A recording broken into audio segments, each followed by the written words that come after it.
Audio Jungle.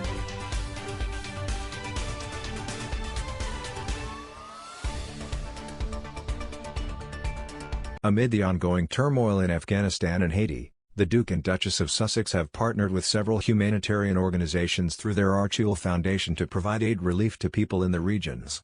The couple partnered with Women for Afghan Women, WAW, the largest organization in Afghanistan, to help efforts to evacuate women and children out of the country following the Taliban takeover.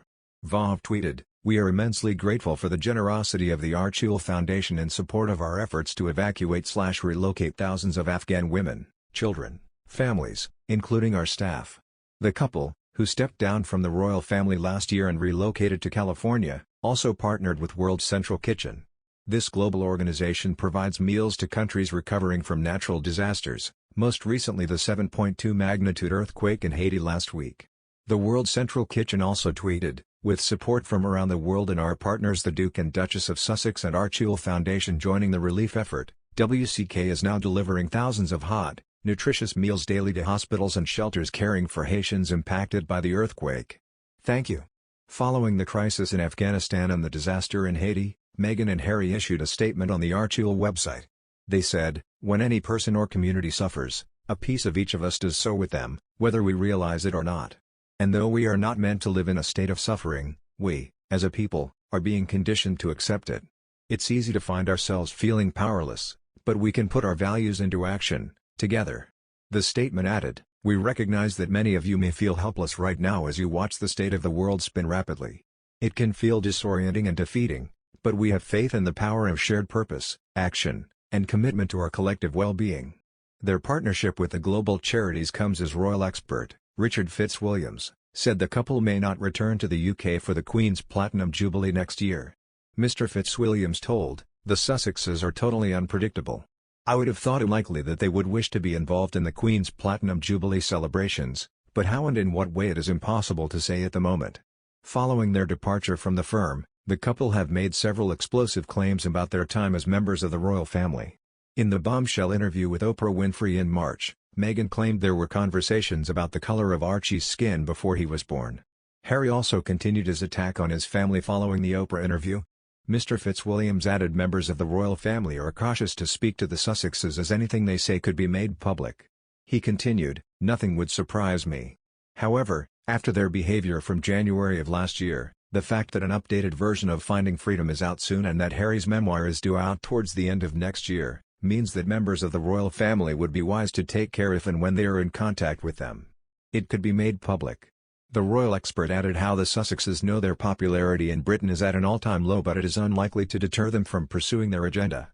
He said, "They both know that, according to polls, their popularity is at an all-time low in Britain, but that is unlikely to deter them from pursuing their agenda. That is currently clearer in America, where they have struck deals which are reportedly very lucrative, than in Britain." Prince Harry and Meghan Markle's young son Archie gave them the energy to stand up for what was right, the author of an unauthorized biography has claimed. The couple controversially stepped down as senior royals last year and moved from the UK to carve out a new life in California.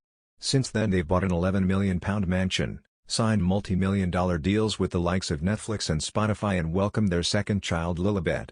Now, Omid Scobie, one of the authors behind the biography Finding Freedom, has said the couple were afraid of the consequences of stepping back from the firm, but explained it was the birth of Archie in 2019 that spurred on their decision. In an interview with People, he said, "They were quite afraid of the consequences of stepping away and challenging the system."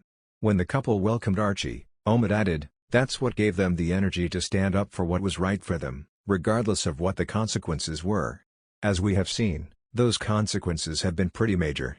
Omid's interview comes as he and fellow writer Carolyn Durand prepare to release the paperback version of Finding Freedom that includes a new epilogue. The release on August 31st coincides with the anniversary of Princess Diana's death. An extract from the updated book has also been published in this week's People magazine. In the extract, sources say that despite the difficulties they've faced, Harry and Meghan have no regrets about leaving the royal family. It also sees friends of the couple claim the Queen has not taken full ownership of the issues they raised during their bombshell interview with Oprah Winfrey. Among them was that Meghan was denied help for her mental health during her time in the firm and that a member of the family asked questions about Archie's skin color. Following the airing of the chat, Buckingham Palace issued a statement saying the Queen was saddened by the allegations, but added that some recollections may vary. In a new extract from the book, the authors say the statement did not go unnoticed. The extract also claims that Harry booked a one-way ticket to the UK for Prince Philip's funeral in the hope he could come together and talk with his family amid a rift with his brother Prince William and dad Prince Charles. Finding Freedom, originally published last year, chronicles Harry and Meghan's romance and brief period as members of the monarchy before they broke away to forge a new life for themselves in the US.